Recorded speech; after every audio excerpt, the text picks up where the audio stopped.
Well, here we are. It is Monday, May 1st, and it is another crazy day in the markets. And I'd like to welcome everyone. This is our second stream on X and YouTube, and I'm kind of looking forward to kind of keeping the ball moving and keeping this going. We've got kind of a busy day in the markets today, and I think what we should do is I'm going to do a couple housekeeping things first.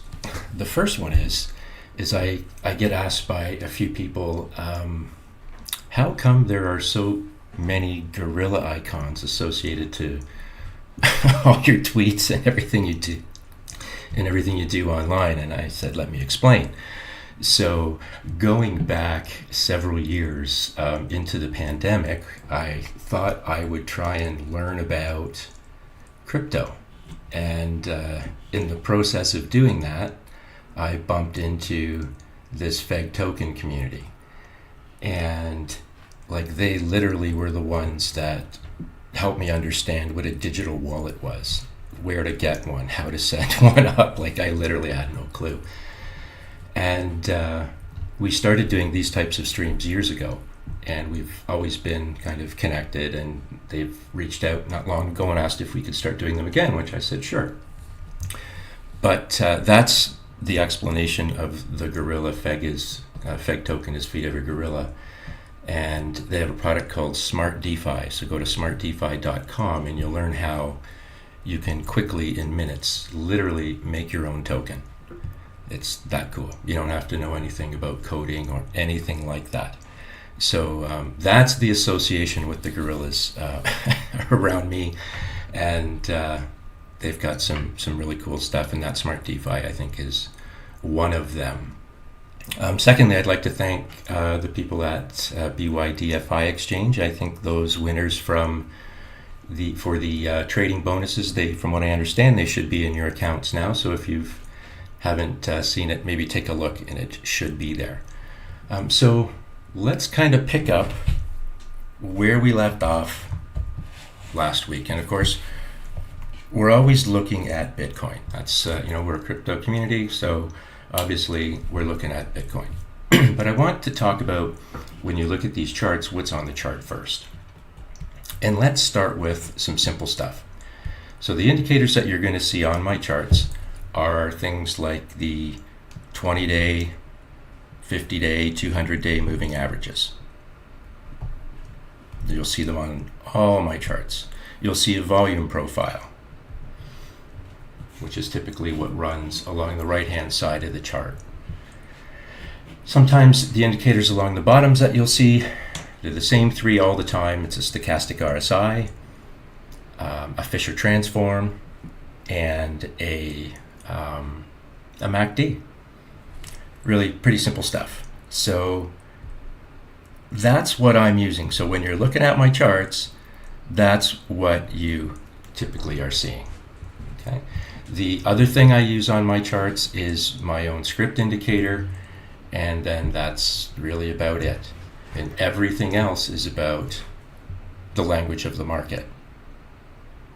Technical analysis is a real-time representation of what price is doing, not what people are saying. And I don't think we can really forget that. Price on the chart is the most important thing, not the narrative. It's price. And what we try and teach people is how to follow price, right? We're not going to get a prize for front running.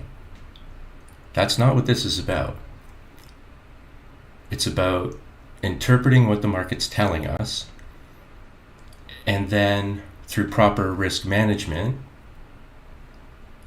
and understanding the language, we try and make safe, profitable trades. And we follow the chart as opposed to front running the chart. And there are things that we do to help us understand when the chart's being honest or when maybe price is trying to mislead us a little bit. And all of this is, it's repetition, right? At some point though, learn by doing has to be applied, right? And I'm a private trader, and I was fortunate enough years ago to be exposed to proper technical analysis in a structured way. And I was fortunate enough, I didn't even have to pay for my course, to be quite honest. And I was able to do it a couple times. And my mentor was just a real cool guy who was out there trying to show people how not to get hurt. And he helped me, so I'm trying to help you guys. And this isn't financial advice, this is just years and years and years of experience and tutoring from some very good people. And then over time, like you'll do over time, you'll refine these methodologies into your own and get something that makes sense to you. So let's move on here to Bitcoin. One of the things that we've been talking about in regards to Bitcoin is what it wanted up here, what was going on. And I believed that we were looking for the point of control. And that's the thin red line on the volume profile. And if you were around last week, we talked about, and we're going to talk about it every week, what happens when price gets into these volume gaps. It can shoot through here relatively quickly. And that's what happened, right? Price got into that gap, shot higher, but what was it looking for? Current price looks for past. If you can jot that down. Current price is always looking for past price. The past price that it was looking for was this point of control. Why? Because of all of this. In order to figure out where price may go on the right-hand side of the chart, you need to understand where it's been. And that's why when we do these streams, you're going to see me condense my chart quite often, because what I'm looking for are areas of past price.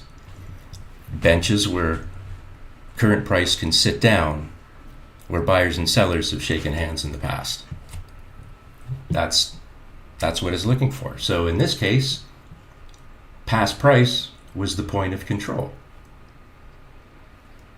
And if it breaks through this level, of course, we're looking to the left of the chart so that we can identify areas or benches that price might want to target. Whether you want to call that liquidity, it doesn't matter, I don't care. That's what price is looking for. And as a tool of measurement, you can use the upper value range on the volume profile.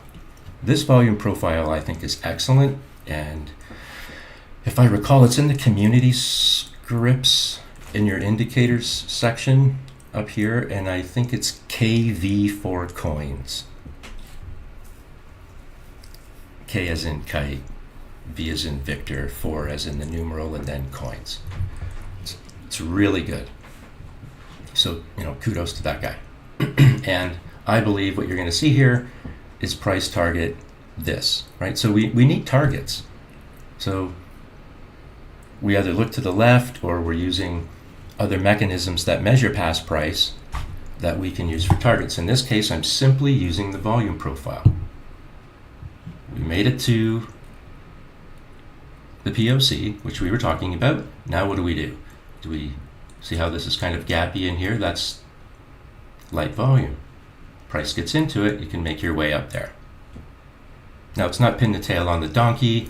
Could price fall a little bit short or maybe shoot a little bit over? Of course, right? That's just reality. But they're there to be targets. And once you hit your target, then it's okay. You reassess and determine what might happen next. But we're not just going to use the volume profile, obviously, right? Let's throw a 20-day moving average on here. A 200 and a 50. Because it's important to know where price is in relation to these averages. We know that if we're above the 200, well, that's your basic bull bear indicator 101. You're trading above it, you're bullish. You trade below it, and then you are bearish. And we were talking about, we need to know what happens at the 200 before we can determine what Bitcoin might have on its mind. And when it broke through like this, I think it's pretty clear that what it has on its mind is higher. Is it going to take out new highs? I don't know. we'll see when we get there. The market may look a little bit different, but we will take a look. But what else are we doing to determine where price may go? We believe in multiple time frames, right? So I'm basically using 3 pillars of instruments to trade off of: fibs, fractals, and filters. The filters are the things like the T-line and the 5 EMA that we talk about, or the Fisher transform that creates a Gaussian channel. That's there to filter out noise. It's the noise that fakes us out, right? So if we can avoid that, then we'll probably make safer trades. So here we are now. I think we're shooting for this, but let's throw on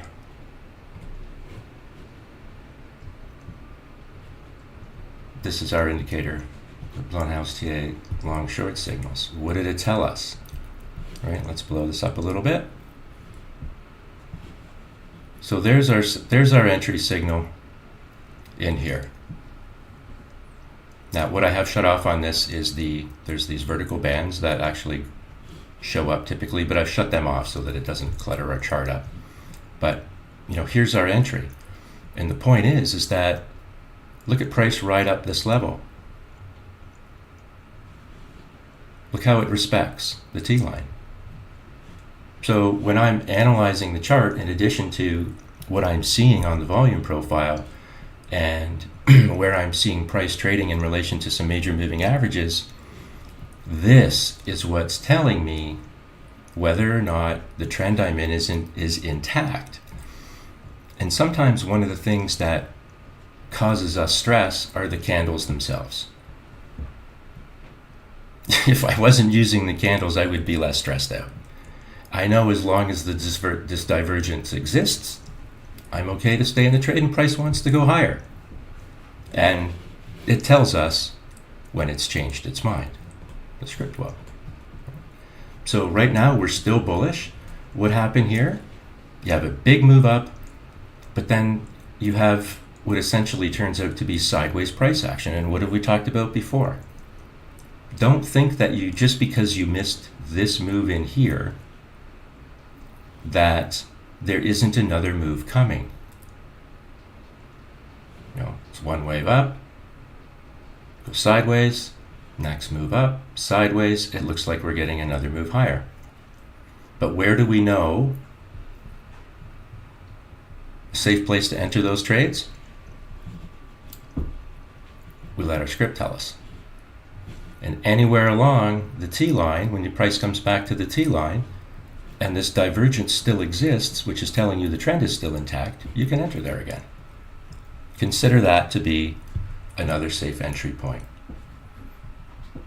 And this rings true on every time frame, right? Every time frame. The next thing we're doing is dropping time frames down. And what do we notice? Let's take this off for a moment. Right, so that sideways action that we saw on the daily, well, here it is on the 4 hour. And as all that was happening is on the 4 hour, price was coming back to the 50 and the 200. Getting support, price moves higher. So if you trade Bitcoin, you probably like the 4 hour chart. I know I do, because I think it gives away a lot of its secrets. And we'll see if this is one of those cases. So what do we know about the volume profile when we see these gray bands? We know that's super light trading. We know that. This gap, we know what happens, if you're in a dense area of trading. What happens if it's a light area trading? You think it's is it going to be quicker or slower that it falls through? Probably quicker. You have to start wondering if these dojis, this little candle up here, means I'm tired. And whenever you're trading above the 20, above the 50, and above the 200, you really should be looking over your shoulder to make sure you don't get hit by something you didn't see coming. And that's one of the reasons that I use this, right? You got a nice signal. If you're trading this time frame, love candles off the 50-day moving average. There you go. And price just rides up. And then as soon as it's these short-term averages start to converge on themselves in their EMAs, while everything else is SMAs, they're kind of telling you that, yeah, this is a little bit over now.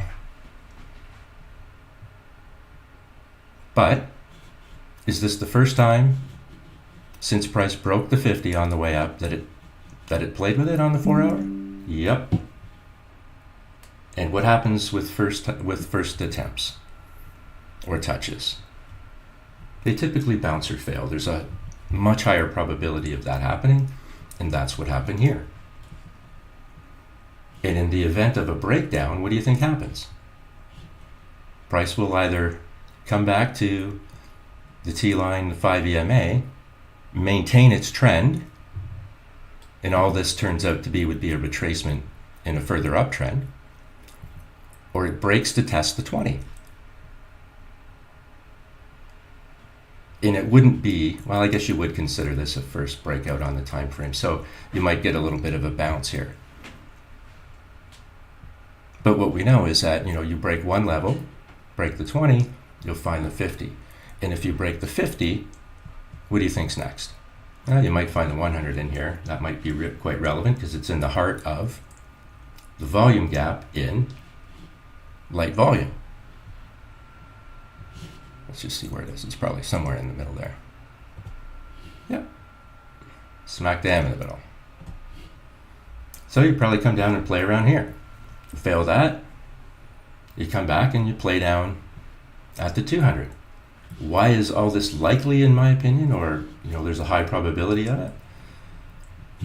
Light volume, volume gap, trading above all the major moving averages. This is the upper value range, which is telling me on this time frame this stuff might be a premium. That's the point of control. I think we just showed on the daily how price, will be drawn to it.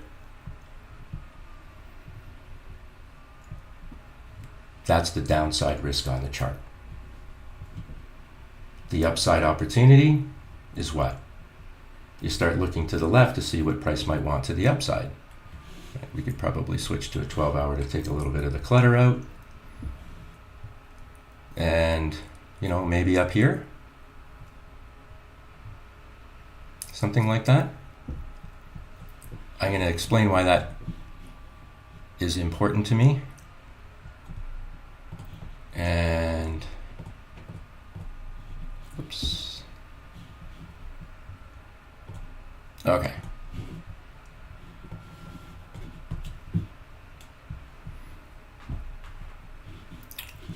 Now, we talk about how current price revisits past. One of the tools that I use, and this is on the script, is a T-line and a 5 EMA, and then in the background there are some stochastic RSI parameters. That's kind of the secret sauce. But as far as when these things light, but when price is moving either up or down, one of the things I've noticed is that if you can line up areas where the 5 EMA and or the T-line can be connected with relative ease through a series of tops and bottoms, price is often drawn to those areas.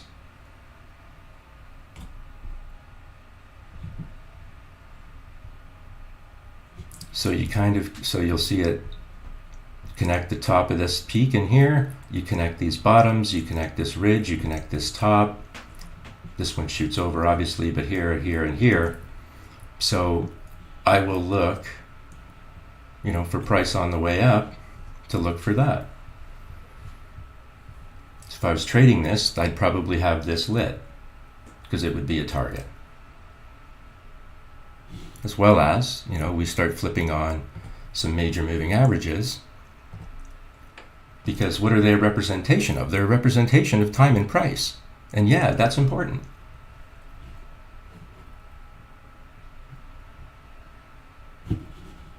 Nice bounce off the 20 on the 12-hour.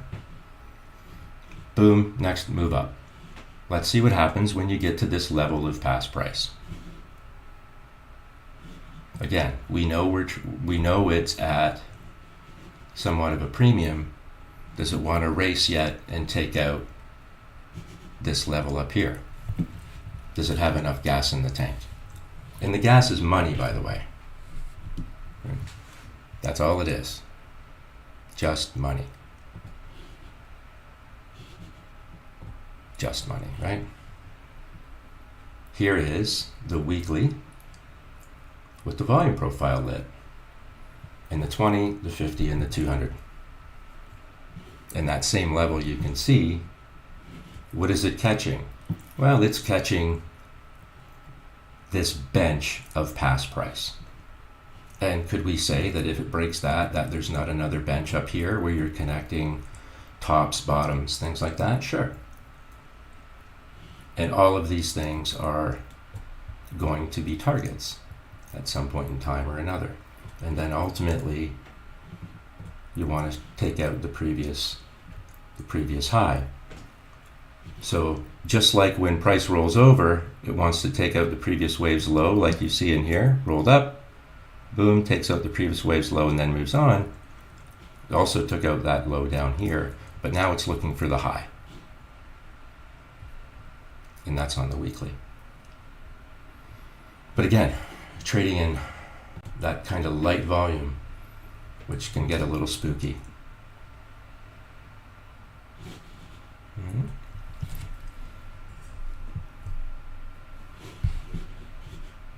Let's take a look at some of the major the major indexes. This isn't going to like the volume profile, so we're going to take it off, and this is the Dow. So what's on the chart? Green is the 20, the blue is the 50, the red is the 200, the pink is the 500.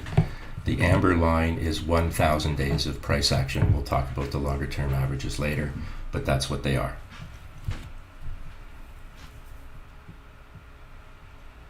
Now, if we were to, and I know we talked last time where we might see resistance, we talked about the 50-day. Did we not throw fibs up on here at one point? Can't quite recall. Did we do something like that? I believe in our last stream, somewhere in that neighborhood anyways. But I think we talked about where would the resistance be, right? Well, what would we be hitting our head on?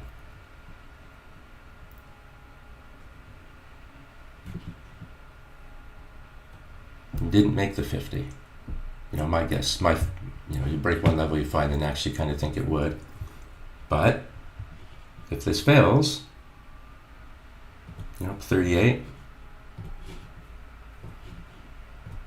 SPX, maybe this is what we did. There's the 50. Are we going to fail the 50?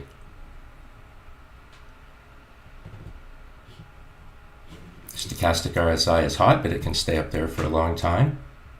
It looks like the moving average and signal line on the daily MACD want to break through zero. That's bullish. And the Fisher is still diverged and pointing north, which is up, telling us there's still some gas in the tank here. Some gas. How do we figure out if it's going to fade on us? Well, we start shortening up our time frames. So this is 500 days on the 4-hour. And we basically wick it and we pull back. This is 1,000 days on the 4-hour. A little bit relevant, maybe? Sure. Just because they're longer term doesn't mean that price doesn't treat them and react the same way it does around the 20, the 50, and the 200. It just takes bloody longer. That's all. But it's still the same. What happens on one time frame happens on another. Any asset, any time frame, any market.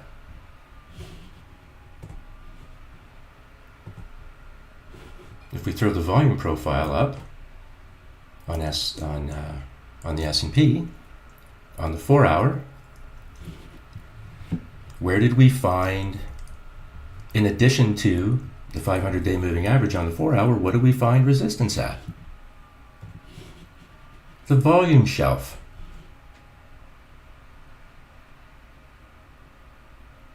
You hit your head on it.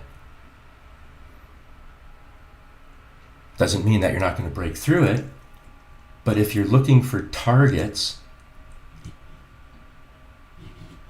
for me, current price revisits past, so I'd be looking at this, and I'd see the shelf, and I'd be like, yeah, that's a logical place for price to go.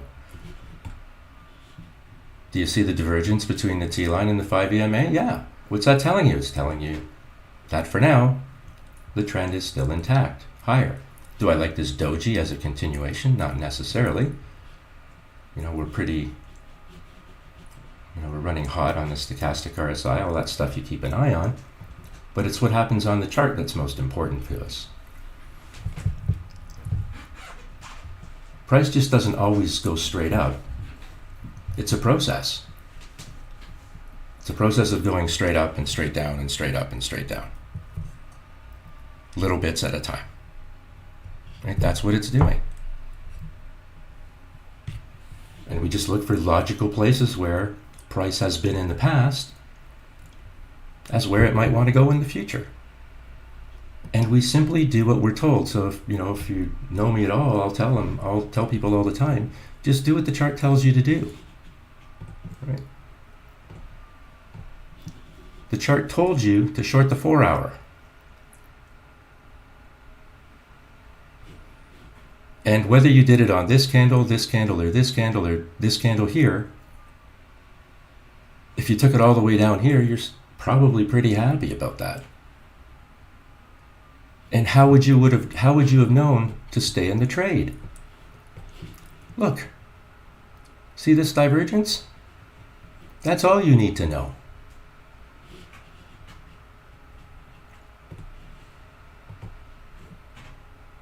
Don't navel gaze the candles. If you navel gaze the candles, sooner or later you're just going to be blind to them. You won't even see them anymore. Like, no disrespect to candlestick readers. One of my mentors was a candlestick reader, Stephen Bigelow. He was, passed away not long ago, but the guy was just a fantastic candlestick reader. But there's more going on the chart than just the candles. And I respect the candles and I use them in analysis.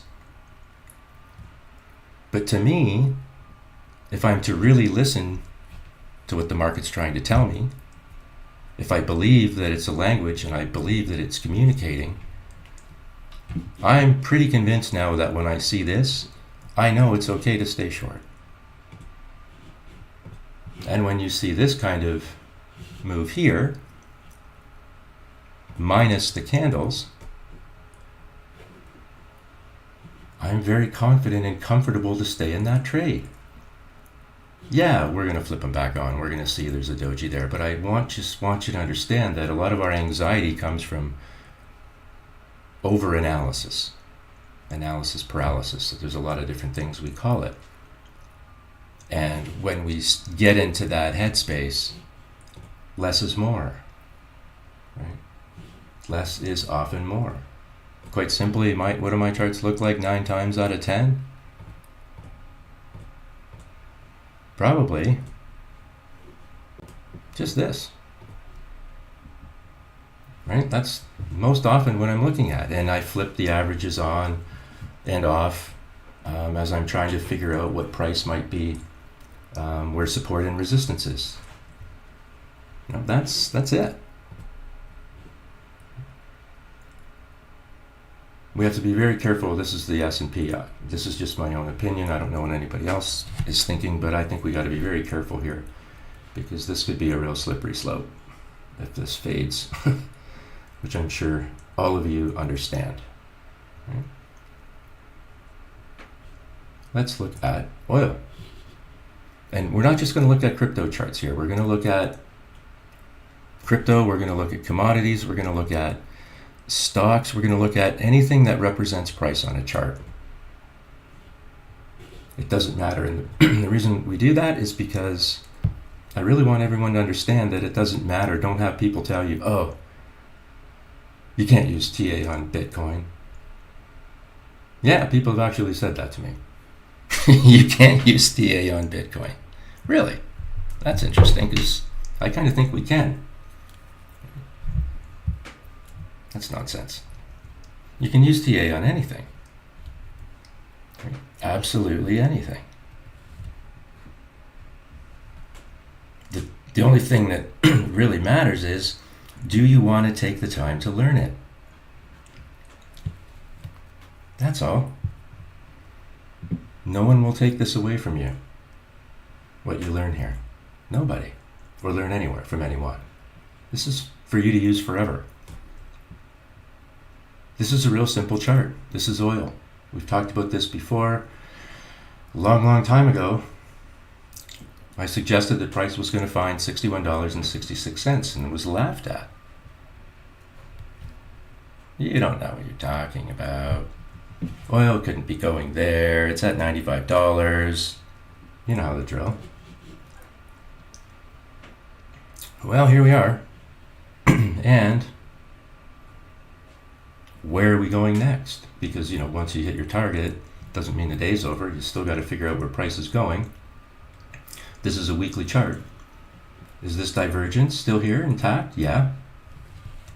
Does it look like we're probably going to go lower for a while? Yeah. Does to me. Where might we go? Let's look to the left. This is a weekly chart. And let's connect this in here.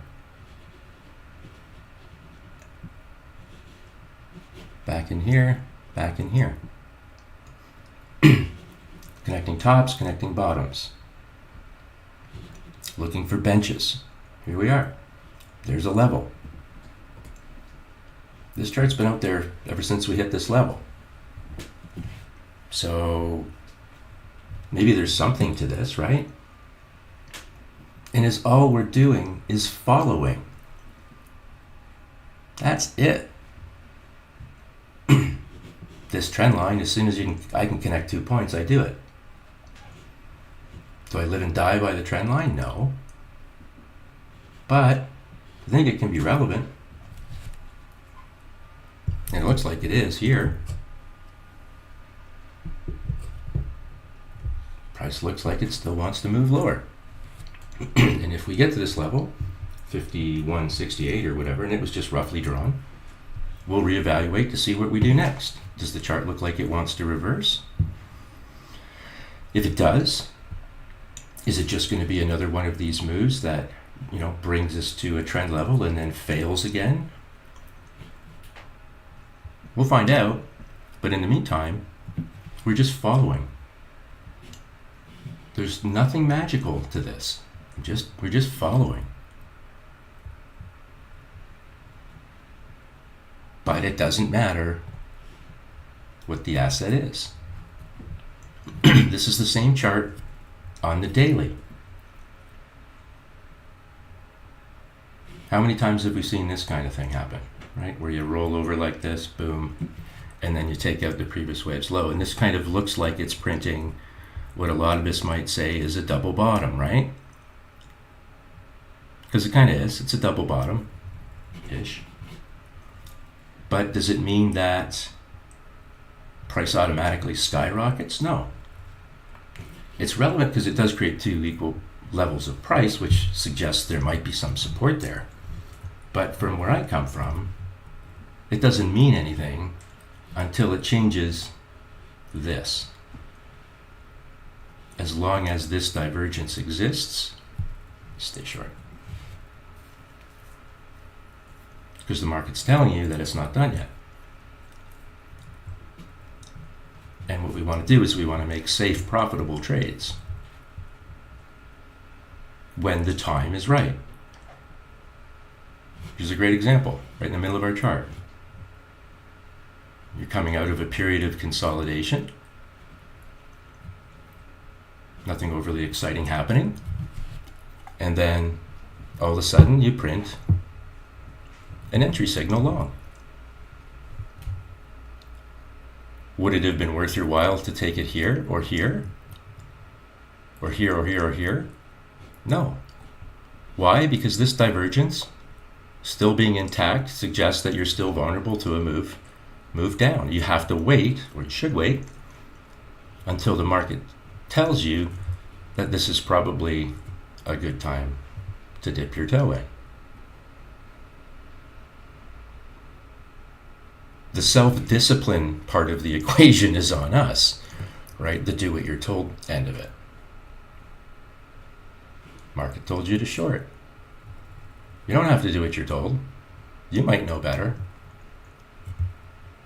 Big boys and girls who live long enough, have enough life experience. We know what's best. Don't tell me what to do. All right. I'm not going to tell you what to do.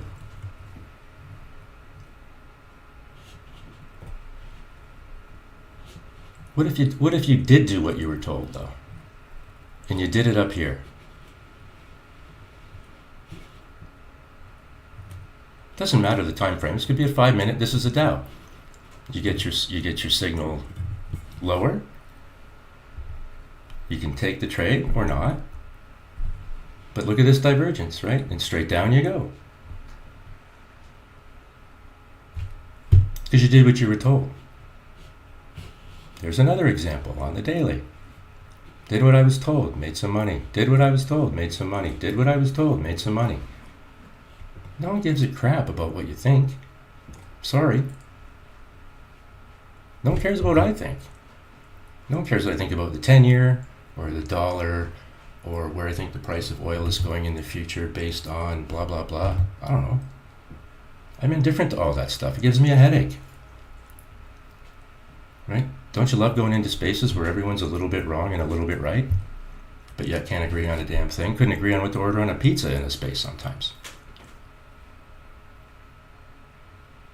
So, instead of fighting with ourselves, let's let the chart tell us. This candle here, everybody was going, oh, thank God it's over. Big green candle, we're back, baby. Price go up. I got one for you. How about learn how to read price on a chart before you open your mouth?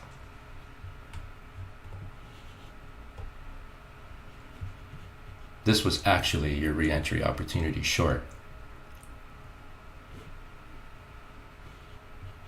Because of that. You don't have to use this. You don't have to believe it. You can think I'm full of it or not, right? What you do with the information you get in life is up to you. But if we do what we're told, when we're told to do it, quite often good things happen. What else? Let's look at some stocks. Let's look at the usual suspects. This is Apple. It's all that's on the chart is the script. Let's throw the volume profile up. And what can we gauge from this?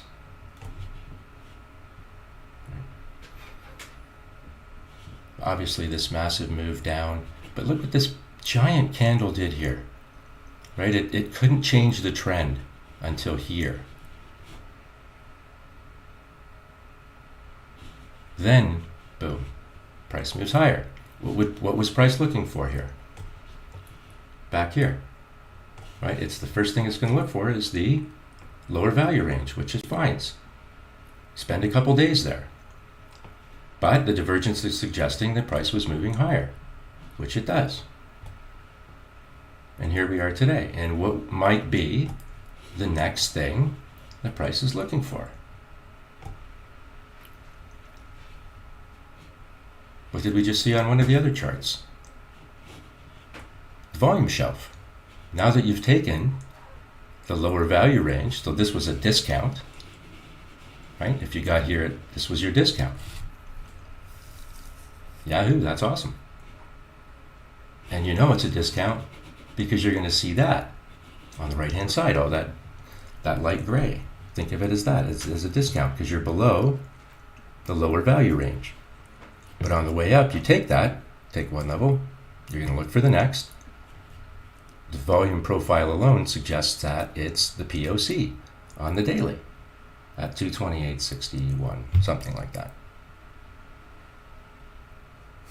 And ironically, the point of control is kind of linking those levels that I spoke about earlier, like the tops. See that of the T line and the 5 EMA? So that's one of the things I look for, is I look to find those where it kind of, I can draw the tops and bottoms at that level, because it's usually a target. And what do? We can start flipping on major moving averages to see where price might want to go.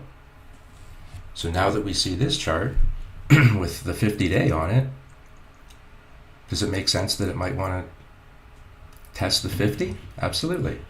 What happens the first time you test a major moving average after breaking it? You typically fail, right? There's a high probability of a failure. This would be the first test of the 50 when we get there. The first test of the 50, which puts the volume gap below price. First attempts typically fail. A good friend, Kurt, first mouse gets the squeeze, the second mouse gets the cheese. This is the first mouse, and I'm thinking that he might get squeezed and, maybe pull back and test the 20. But ultimately, you're going to be looking for this area up here. And if you break that, well then, you just keep looking to see if you're trending in the right direction to take the next level. As long as you're doing this, it looks like you're going higher. This looks like you're going lower. Like, for those of you with kids are thinking to myself, geez, my 2-year-old could do this, right? So it's just do what you're told. We don't have to front run a thing. For some reason, everyone thinks we do, though. But we don't have to front run a thing. A lot of these charts, especially the Mag 7, are going to look the same. So here you gap up, and what do you hit? You hit your head on the 50. Is this the first test of the 50 since it's been broken? Yeah, kind of. So we have to expect some resistance, or expect maybe a failure.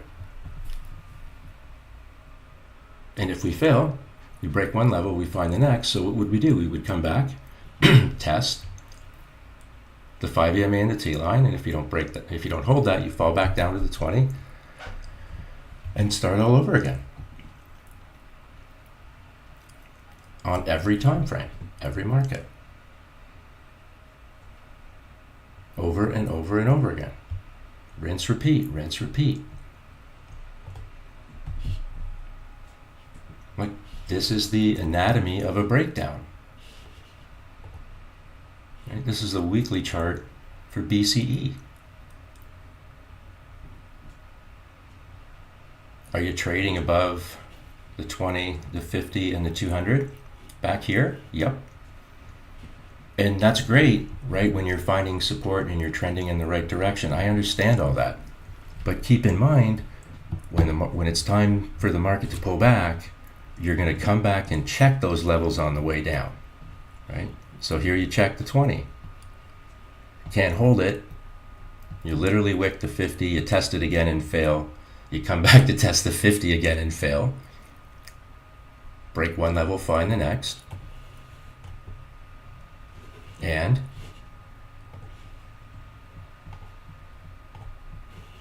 there's your short up there. And at no time through all of this kind of nonsense did the market tell you that maybe you're going to consolidate or break trend until down here. This is a weekly. It could be a 15-minute, it could be whatever, but this is a weekly. That is a tremendous move down, right? A tremendous move down. And the chart was telling you, stay in the trade, don't worry, don't let this freak you out. There's no reason. Take the drama off the page here for a minute, right?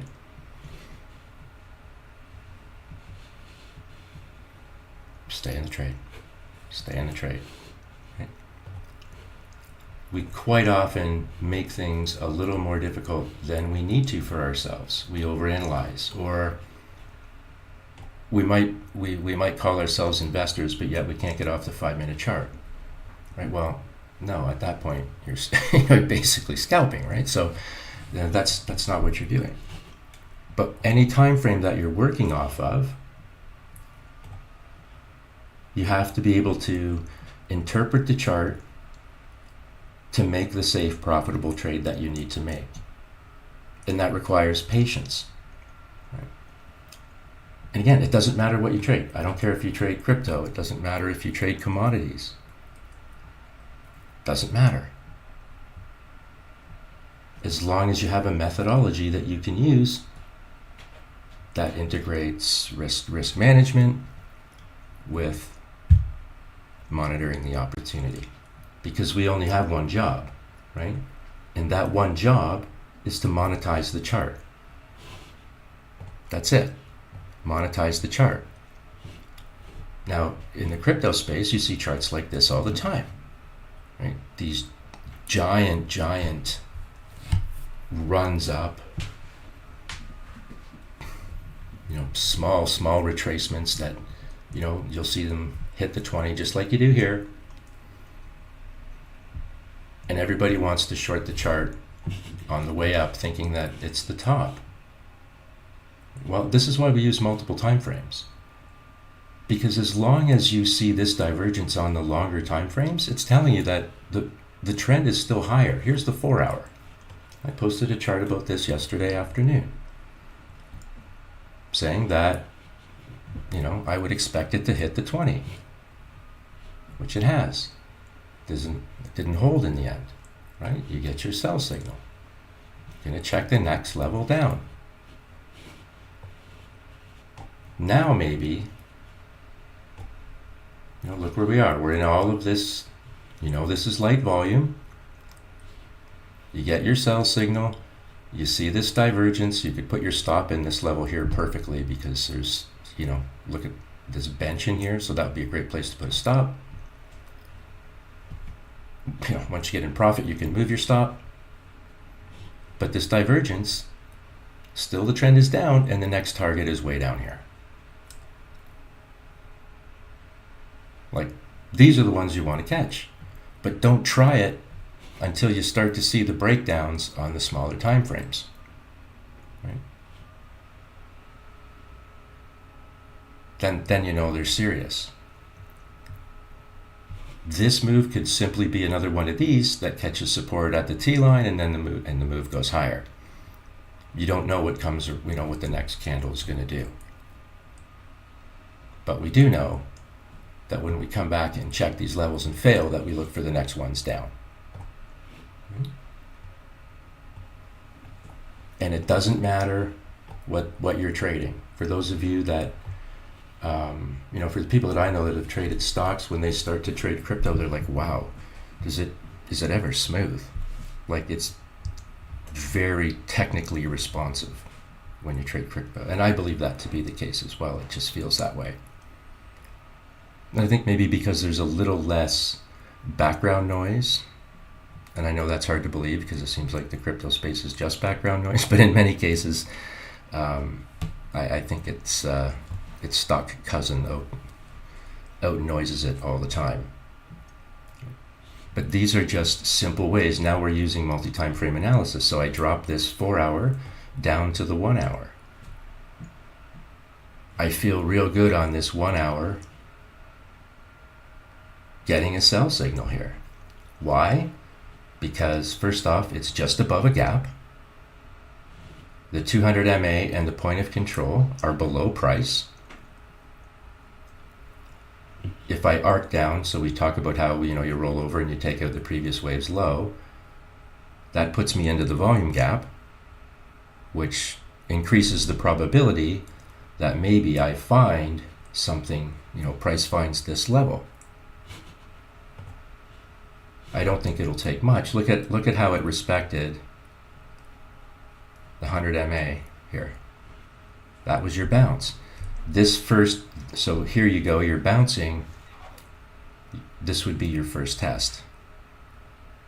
Let's see if it holds. There's always going to be something that's showing you what the support and the resistance might be. You know, we break 100 here, I think, yeah, on this time frame, you can get into that gap.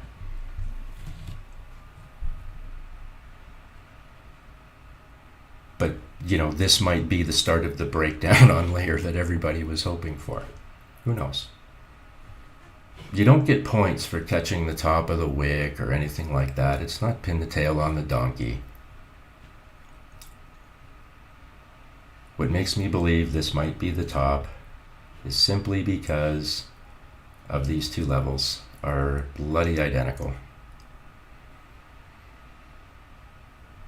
And we see that quite often, right? So at least we're going to get a few candles down. We'll see if we get support, and if you don't, break one level, find the next.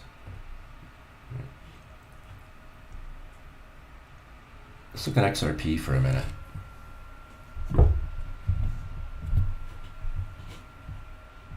Because this thing has had some moves, some big moves.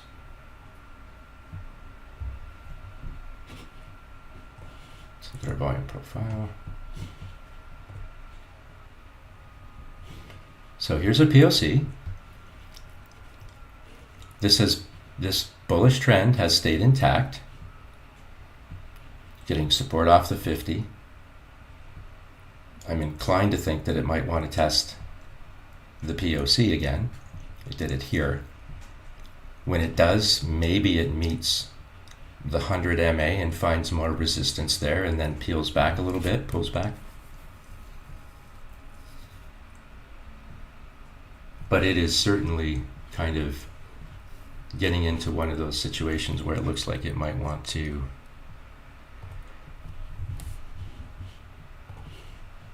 you know, you can see it's kind of wedging itself, right?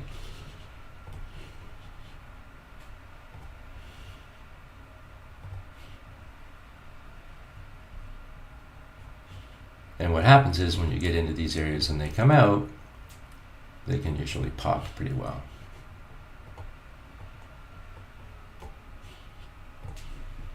And this is the daily XRP.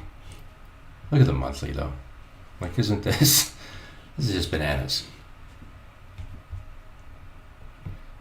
On the weekly, if this doesn't take out, if this just turns out to be a kind of a quasi test of the 20, then it could be a rejection. And basically what you have, so here you have these equal bottoms, price moves higher, meets rejections, comes back out, falls down, takes out the previous wave's low.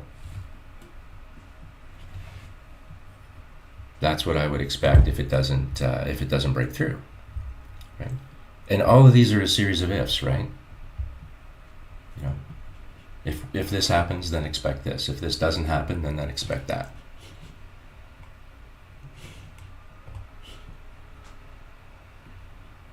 Now let's look at NVIDIA for a moment. And these are all stocks that I know everyone in here is well aware of. Here's the daily.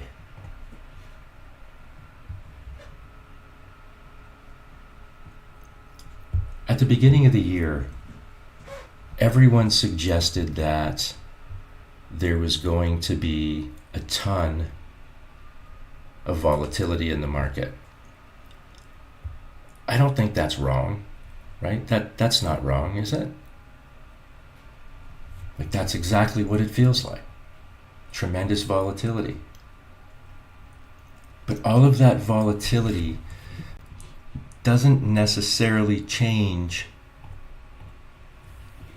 what's going on the chart. It just feels more dramatic. Like a 16-year-old's birthday party, right? Like, it's just drama everywhere. That's what this feels like. But in the end, are we making lower highs? Yes. Are we making lower lows? Yep, you are. Is that indicative of bullishness? No, it was not. Now this is NVIDIA's weekly. I'm just going to enlarge this chart. Where would you have gone short? Up here.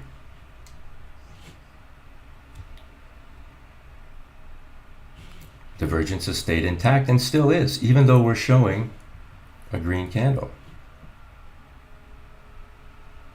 So this is still not a safe time, for me anyways, doesn't feel like a safe time to long yet. All of this stuff up here on the weekly, here's the upper value range, this is NVIDIA again by the way, is a what? It's a premium. All these gaps, in all this blue, which is trading that's more dense, these gaps, this thing falls into these gaps, you'll hear a sucking sound for sure.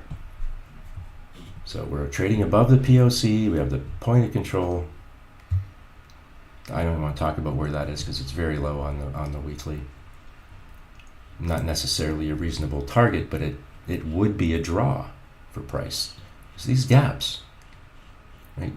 Everyone is okay when price goes like this. Straight up. Small retracements. Everybody's fine with that. But for some reason, when it wants to do that in reverse, oh no, that's not okay. No. Price won't go that low again. You know the drill. Price will do whatever the hell it wants, whether you want it to or not. And our job is to figure out, once it's figured out where it wants to go, how to monetize its behavior.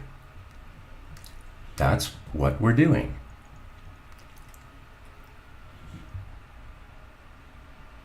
And one of the benefits of technical analysis, in my opinion, is that it will help smooth out any biases that you have. We all have them.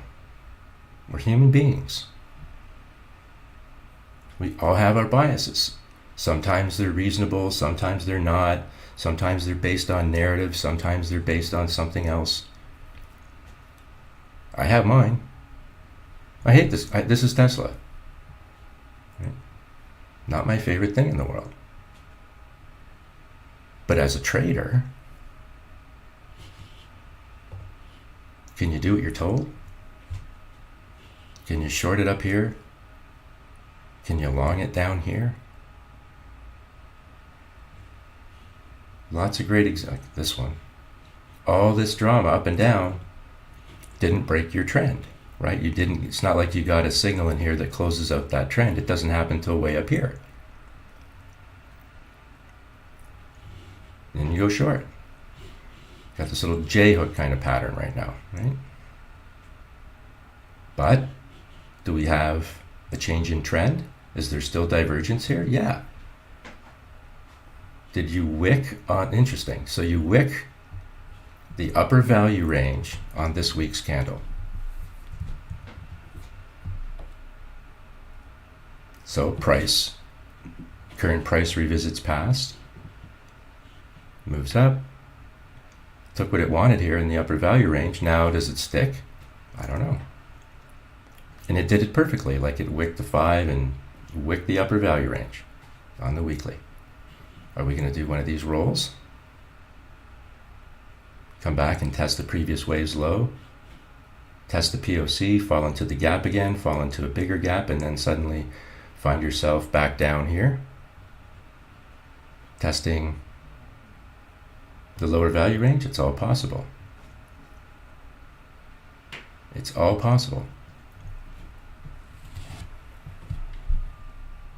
Our job is not to front run, it's basically to follow, right? That's all we have to do is just follow. And I think if we do that, we're good, right? We just follow the chart. Right now, the chart is still expressing some bearishness.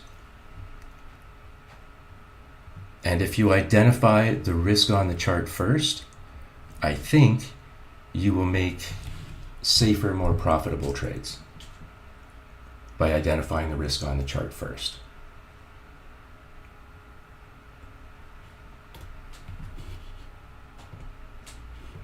This is USD JPY.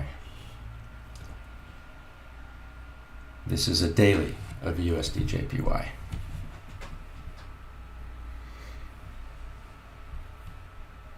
Just to give you an example, so here's an obvious top. Here's your short signal on the top left. Check the divergence that existed here.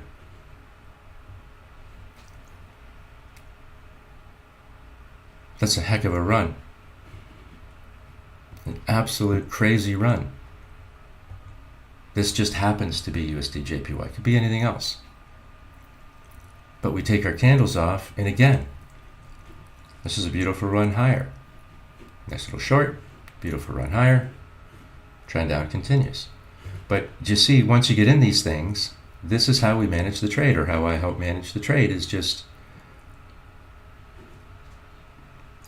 that is one of the measures that I'm looking for. This looks like a decent entry signal here.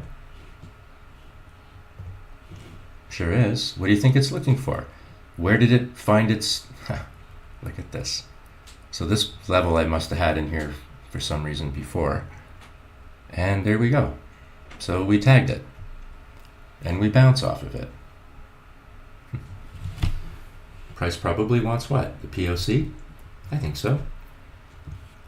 Doesn't mean it's going to stay there. Just like oil wasn't going to stay at $61.66. But it was going there.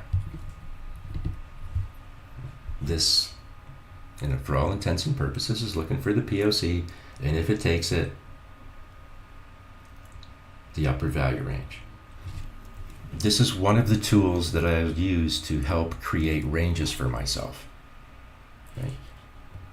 The upper and lower value ranges. Throw in a handful of major moving averages, and all of a sudden you have a methodology. Short signal, obviously there's a trend line there connecting the second point. Anytime I can, up or down, I try and do it. Boom, you fail. There's your short entry. Test the 20, fail. Test the 20, fail. This one breaks through, but where does it fail? Up here at the 50. Straight back down. So these averages now, right? So this is the first attempt at the 20. The fact that it blew through it, there's a message in that. The probability that it finds some resistance there, that's the highest. To blow through it like this suggests something else. There's much more momentum. So the fact that the POC is up here and the 50, that's probably what it wants to tag. And when we look at those levels and condense our chart and look to the left, you're going to see this in here, all of this in here, this in here. It all connects in and around this level. So it's a logical target.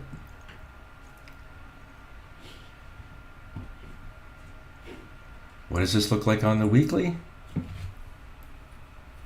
Certainly a lot cleaner, isn't it? Here's the 200 that you haven't tagged yet.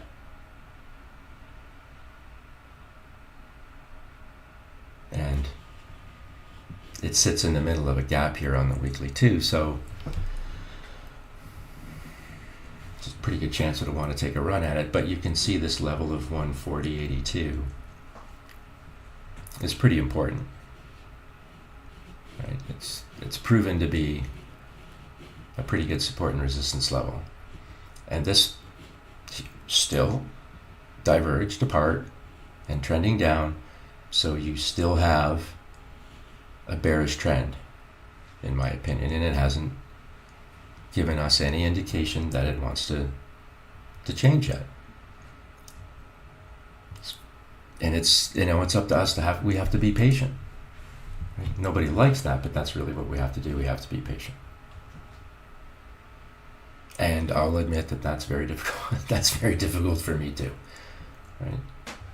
We live in a world of instant gratification. We want to do everything yesterday. But it doesn't always work that way. We're going to look at JP Morgan's chart.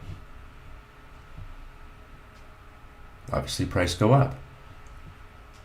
But Is it pretty technical? Yeah. What we see on this chart, no different than a lot of the other charts we see. Bounce off the 50, nice buy signal, divergence, right? Just as long as price is on the north side of this level, you stay in the trade, right? Here we trade below it, but what do? We find support at the 20-day moving average, and this divergence in here. Let me blow this up. Look, it stays intact all the way up on the weekly. Now we can talk, about the economy. We can talk about banking. We can talk about interest rates and the value of the dollar and GDP. We can talk about all that stuff. But as a trader, you got to trade, man. And you got to trade what's in front of you. Whether it's on the weekly, the 5-minute, I don't care. You have to trade what's in front of you. That's it. And monetize the chart. Don't get lost in the thick of thin things. The only thing that matters is the money. What money is doing, not what people are saying. That's it. Everything else is noise. Right? So we have a macro overview of the world we live in. Are interest rates higher or lower? Will it make borrowing money easier or more difficult? Does that lead to more or less spending? Should we anticipate stronger or weaker sales growth? Macro stuff. Do people have jobs? That kind of stuff. Everything else comes down to price on a chart. Because it's what money is doing. That's important. No matter what it is doing, that's the important thing. And just to give you an example, you look at SPX. This is S&P. Do I believe that we're warranted to be doing this? Nah, not really, not in this environment. But I have to trade what's in front of me, right? It's the price on the chart that matters. That's it. And you have to analyze each and every chart using the same methodology, or at least I would suggest it.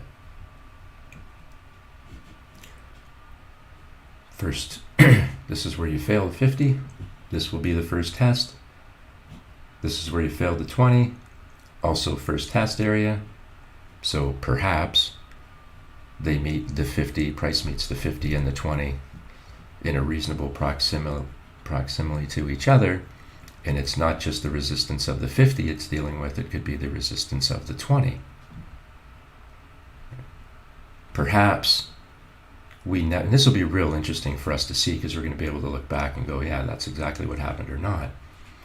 But is this going to be one of those situations where price tests a level, never confirms that the downtrend is broken, rolls over and takes out the previous wave's low? We've seen that a lot.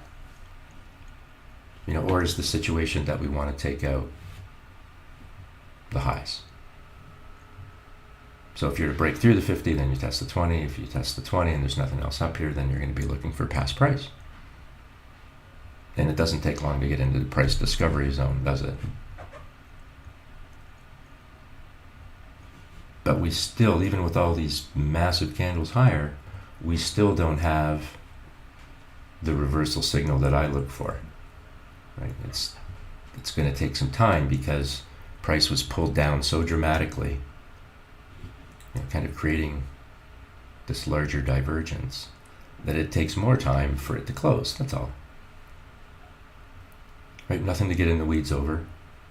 It's just time and price working through what it needs to work through to figure out where it wants to go next. Let's look at our friend layer again, because it looks like maybe it has started to break down a bit. And for the people trading crypto, you're like, yeah, finally. Right? So what do we know about these types of moves, guys? Just going to blow this up. So there's the green candle that gets everyone excited, except that divergence is still intact. And secondly, what are you doing here, which you may not want to do as a rule? You're longing into resistance, below resistance. Not what you want to do. Well, what do you mean? A lot of people are saying, well, this, you're kind of longing into resistance. You don't want to long into resistance. There's a higher probability that you fail.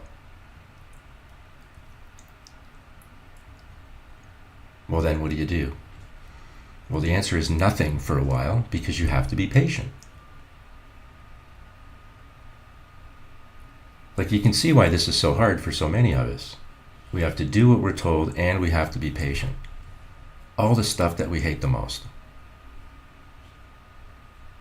All the things our parents told us we needed to do. Do what you're told. Be patient.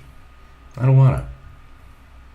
But now we put it in the context of do what you're told and be patient, and you'll make some money. And all of a sudden, you're all ears. Okay, I can understand that. It makes sense. I think I might want to listen now. We don't know. We get our signal, but we don't know what comes next, right? We just have to go through the same series of the processes of our methodology that we use day in, day out to try and determine with some reasonable probability of where price is going to go next. All I know is that we get a sell signal at essentially a very toppy level on the 4 hour. We know it's the toppy on the daily, and we fill one major moving average, and we're trading below the T line in the 5M EMA, and now we're trading below the 20, which is now resistance. That's all I know, right? And I have a volume profile that tells me somewhere where there might be some gaps, like in here. I know this is light volume. Gap, 50 MA, break one level, find the next. That's it.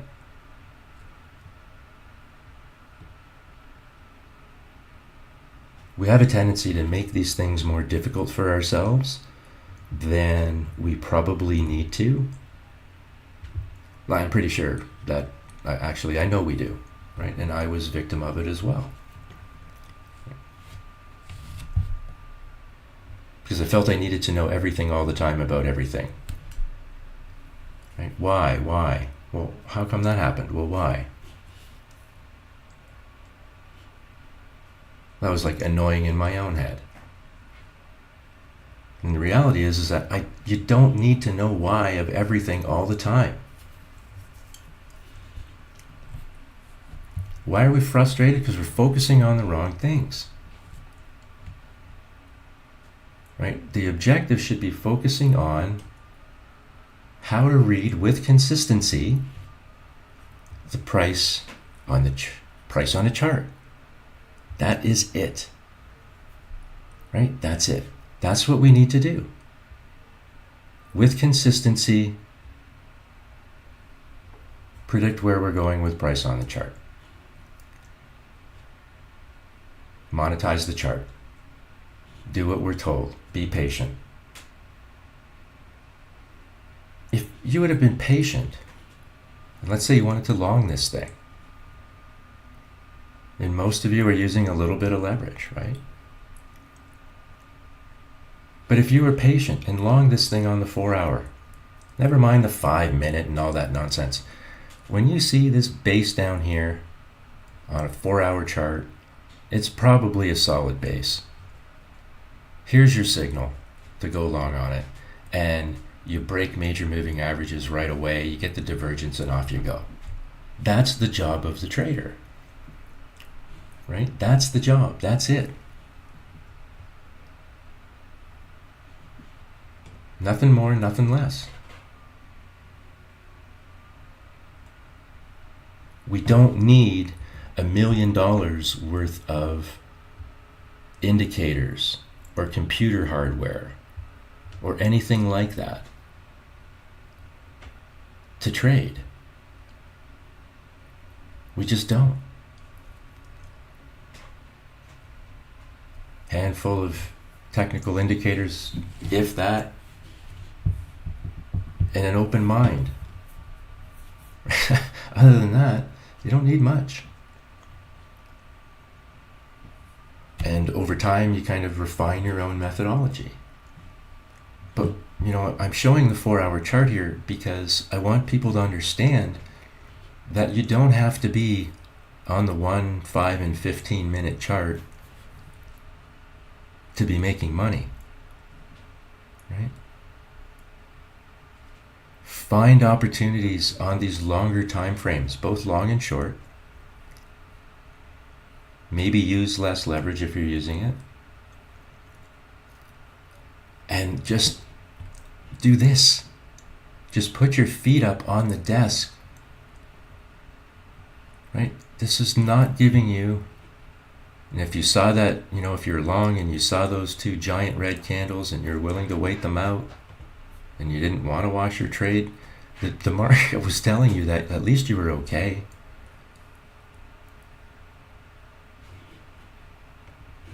And after all this drama, here's another example. Big red candle down, support at a major moving average. The following candle, see how the bases are the same? The divergence between these 2 levels is still intact. Bang, you hammer that as a long. You get back in. Because in all honesty, there's something in here would have washed you out on a stop, right? So that would have been your opportunity to get back in. The divergence was still there. Right at support. Yeah, that's pretty technically clean. Very technically clean.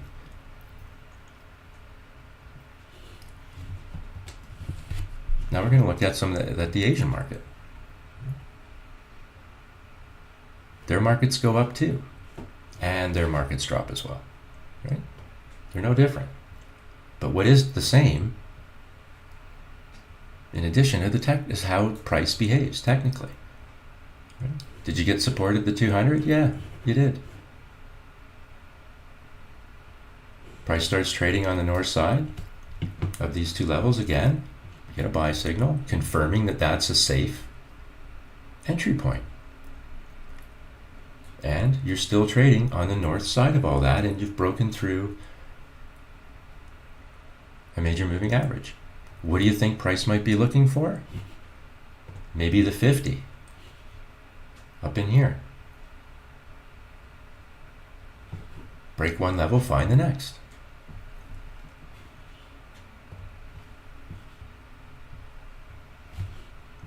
And here's Bitcoin's daily. We spend a lot of time trying to figure out, while we're watching this, I took my candles off, we're just trying to, as we watch price go up, which looked like it was quite easy there, doesn't it? Doesn't look like there was a lot of drama. Well, when we throw those candles back in, that's where a lot of our chaos comes from. It's watching these big green and big red candles and trying to figure out what they all mean. When in fact is all we should be doing is following the trend, and it doesn't matter the time frame. Right? We just do what we're told. Current price revisits past. First attempts typically fail, higher probability of it. Try not to long into resistance. And look for those levels. It's not an accident, I don't believe, that price works its way back up here to the point of control. It's drawn to all of this past price. So this is one of those situations that in the event of an uptrend, you're looking for the left for the past price. Momentum still higher, boom, you find it.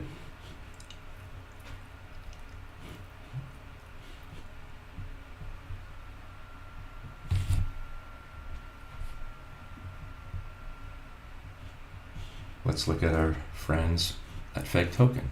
Right? So we know what all this stuff was, but this is a daily. Actually, I'm sorry, this is the perpetual contract. Let me get off that for a sec. It says gate IO. Hopefully this feed's okay.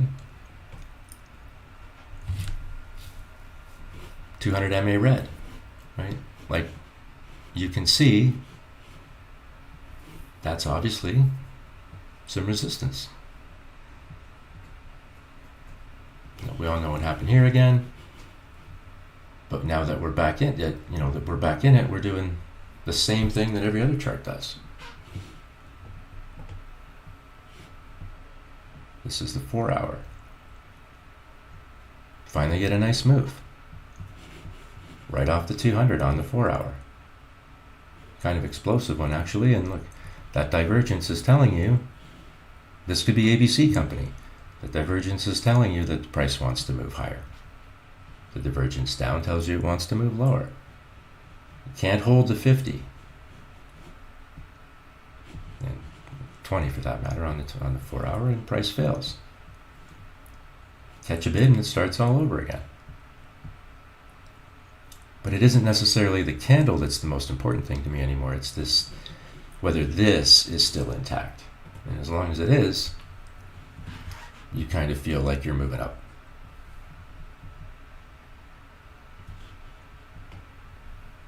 Here's another thing that we've been charting from time to time. Right?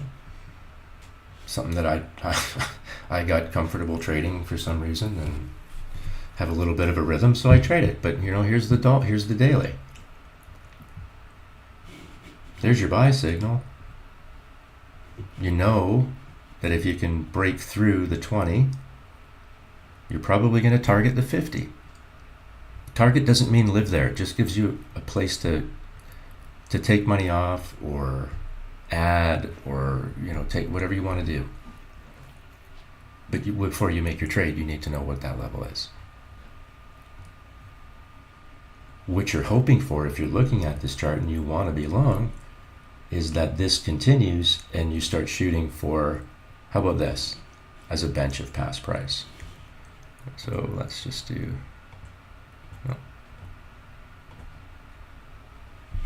this would work, right?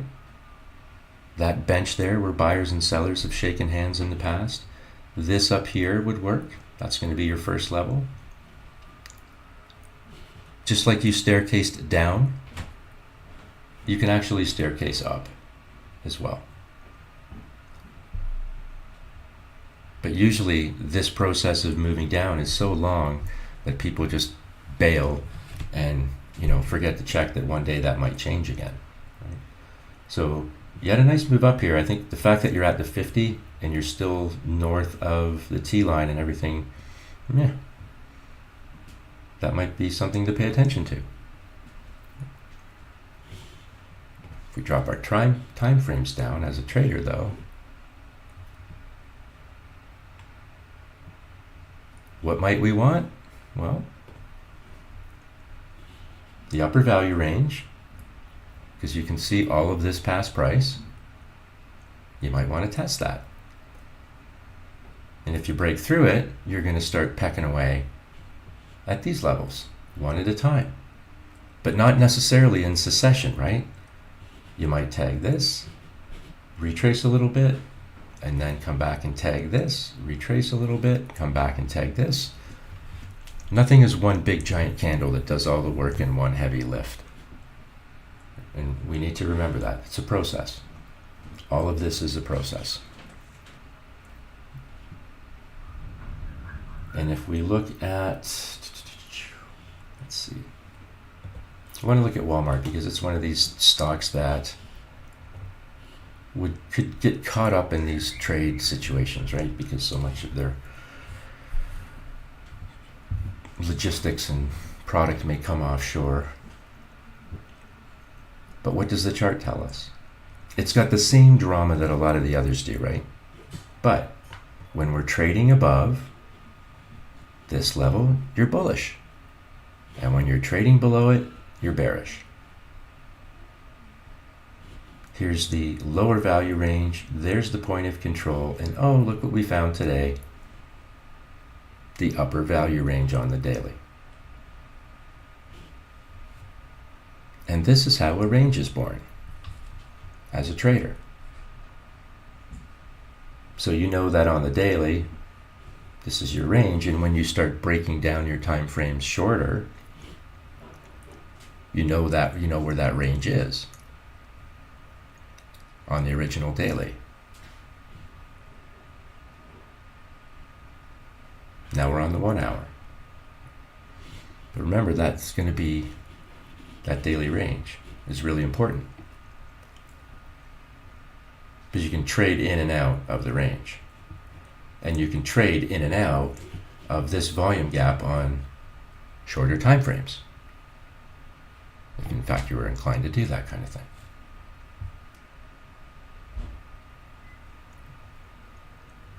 So that's one of the tools that I'm using again to help create ranges. So we're tracking price all the time, and these ranges help us trap it. The tracking and the trapping. And once you've zeroed in on something that you've trapped within a range, you're going to be able to trade the pants off of it. You're going to be able to follow it through these trend moves up and down on the shorter time frames. And you will have a ton of fun in doing that. A ton of fun. Let's look at ETH for a second, because there's a lot of ETH people here. This is kind of the definition of catching the falling knife. Right? Like, is that fair? That's the falling knife? Well, here's why you want to learn technical analysis, or should be a reason why you do. Because do you know how many people told me that there was blood in the streets and they were buying? Or, one of the top 10s buy the dip? If you can't tell the difference between a dip and a falling knife, and look yourself in the mirror and honestly tell yourself that, yeah, I know the difference, then maybe you need to take a time out. This is a falling knife. Why is anyone trying to long this? Seriously? But they're doing it, or we're doing it. No, this is a trend. You don't fight the trend. Do you want to take shorts in here? Sure, makes all the sense in the world. But my God, to try and long it? No. Here's another example of these candles that we talk about. Right? Big downtrend, here's a big candle up, scares everybody, shorts every, trigger stops, whatever. Next candle, 2 equal tops, boom. Why? This divergence is still intact. Time and time and time again. What you do have to look forward to is a green candle off the 50. And there's your entry. Did you get resistance at the 50? Yep. Sure. But you got it while the trend is intact still. So if you were lucky enough to get in early, is this going to feel like dead money for a couple days? Probably. But as long as that divergence is intact, your trend is too. And there's a pretty good chance you're going to move up. So it'll be interesting to see how this goes. And when we bring out our volume profile, what are we going to trade in and out of? Right? Light volume.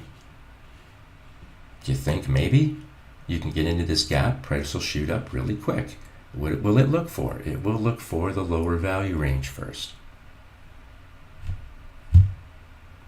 which represents benches of past price. Still got the 200 up here, and you still have the point of control. So, maybe ETH tries to go on a little bit of a run. The two charts, Bitcoin and ETH, look very different.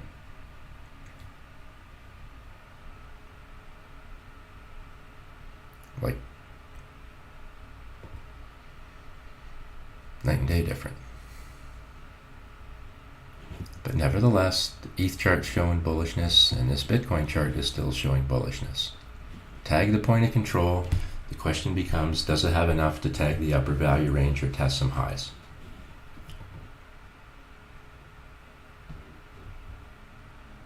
Moving average and signal line on the MACD is well above zero, and it looks like it's moving higher, so that's a good sign. Fisher transform, what's it doing? It's kind of arcing, and maybe it shoots up, so maybe it does test these levels. But the chart's still telling us that even while it was thinking about it, it was still bullish. So I think you look for Bitcoin to test those levels. I think you look for ETH. It finally looks like it might have a heartbeat after a while. Might want to start testing those levels up here. There's a lot of past price over here at 24 and change that it may want to look for. And if we go to the major markets, we have to see what happens here at the 50, right at the point of control. Is maybe we've, exhausted ourselves a touch? Time to take a break? We'll see. But I think, again, we're able to demonstrate current price revisits past. Those first attempts typically fail. Doing what we're told. Take our signal. Short the market. In order to be a complete trader, you have to be able to sell short.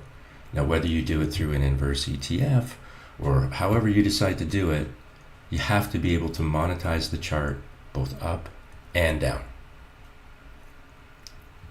But none of how we analyze price on the chart changes. It's the same methodology applies. There's nothing different about it. Try and look for the risk on the chart first, the opportunity second, and you'll find you're going to make safer trades right out of the gate. That proved to be a difference maker for me. Here's FEG on Gate.io. This is the daily. Now we're right at the POC. Get on top of the shelf, and you start walking up into that gap, and that's how you find the 200 MA and the upper value range. All right, so we're going to leave it here for now. We're going to come back on Tuesday and see what's left of the world when we get here on Tuesday. But I will be drawing yet again 2 more user IDs from BYDFi. So sign up with the link that's in my description. You can either see it on Telegram or at Blunhouse TA on YouTube. You can just click that link at BYDFi and sign up.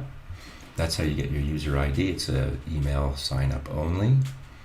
And I will pick 2 more user IDs, and I will also select another winner of kind of an hour of tutorial time as well.